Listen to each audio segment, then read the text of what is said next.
It's okay to be said. ہر انسان کی زندگی میں کچھ نہ کچھ ایسا ہے کہ اسے غم آئیں گے، اور یہ اللہ نے لائف کی نیچر بھی یہی بتائی کہ الذی خلق الموت والحیات لیبلوکم ایکم احسن عملا، کہ میں دیکھوں گا تم میں سے بہترین عمل والا کون ہے. کہ یہ اندھیرا بھی چھا جاتا ہے اور وہ پورا کا پورا چھا جاتا ہے، لیکن کبھی بھی اندھیرا پورا کا پورا نہیں رہتا ہے. صبح ہوتی ہی ہوتی ہے، کبھی بھی سچویشن سیم نہیں رہتی. تو مومن کو کبھی بھی ہوپ لیس نہیں ہونا چاہیے کسی بھی سچویشن کے بارے میں.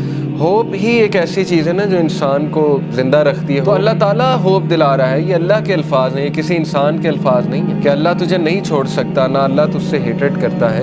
بس یہ اللہ کے کچھ طریقے ہوتے ہیں انسان کو ٹیسٹ کرنے کے لیے، انسان کو کچھ سکھانے کے لیے، کیونکہ یہ دنیا کی زندگی تو ہے ہی بہت ٹیمپرری. اصل میں آخرت کی زندگی ہے، وہاں پہ آپ کا ریوارڈ جمع ہو رہا ہے. اللہ کے ہاں دیر ہو سکتی ہے لیکن اندھیر نہیں ہے، ٹھیک ہے نا. اس کی بہت سی حکمت ہے اس دیر کی.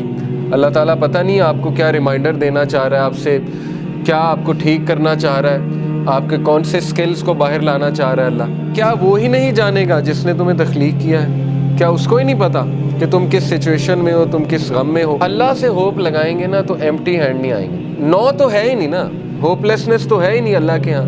اس لیے یہ شیطان ہوپ لیس کرتا ہے بندے کو آ کے کہ جی تجھے تو یہ ملا ہی نہیں، پتہ نہیں اس کے بدلے اللہ نے کیا دینا ہے. تیرا رب تجھے اتنا دینے والا ہے عنقریب کہ تو راضی ہو جائے گا. جو بندہ خود پین میں ہوتا ہے نا، وہ پھر دوسروں کی بڑی زبردست مدد کرتا ہے. تو غم کو بری بات نہیں ہے، ٹھیک ہے نا. غم کو سزا نہ سمجھیں. غم جو ہے یہ تو روحانیت کی سیڑھی ہے. اس روحانیت کی سیڑھی پہ چڑھ کے انسان کا جو ہے وہ دل نرم ہوتا ہے، پھر وہ دوسروں کا غم فیل کرتا ہے اور پھر وہ دوسروں کے لیے کچھ کرتا ہے. دیکھیں نا، جن سے اللہ ناراض ہوتا ہے ان کو تو یہ سائن ہی نہیں ملتے، وہ تو فل مزے میں ہوتے ہیں. ان کو نہ کوئی مصیبت آتی، نہ کوئی پرابلم آتی. جیسے اللہ کے نبی صلی اللہ علیہ وسلم کو اللہ نے کہا کہ ان کا جو مزہ ہے، ان کا کھانا پینا، ان کی عیاشی آپ کو دھوکے میں نہ ڈالے. یہ اللہ تعالیٰ ان کو ڈھیل دے رہا ہے، یعنی اللہ ان سے اس حد تک ناراض ہو چکا ہے کہ اللہ ان کی کیئر ہی نہیں کر رہا. جس شخص سے اللہ ناراض ہو جاتا ہے تو پھر اللہ کے نبی نے کہا کہ پھر اللہ تعالیٰ اس کی وہ بھٹکتا رہے اور وہ جس وادی میں مرے اللہ کو اس کی کوئی فکر نہیں ہے.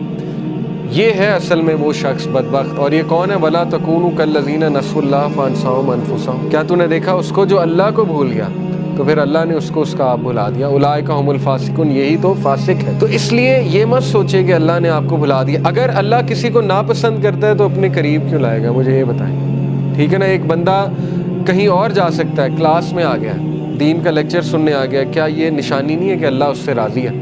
ورنہ تو اللہ تعالیٰ چاہتا اسے کہیں اور لے جاتا، اللہ اس کی کیئر چھوڑ دیتا. اگر ایک بندہ گناہ میں اور وہ دعا کیے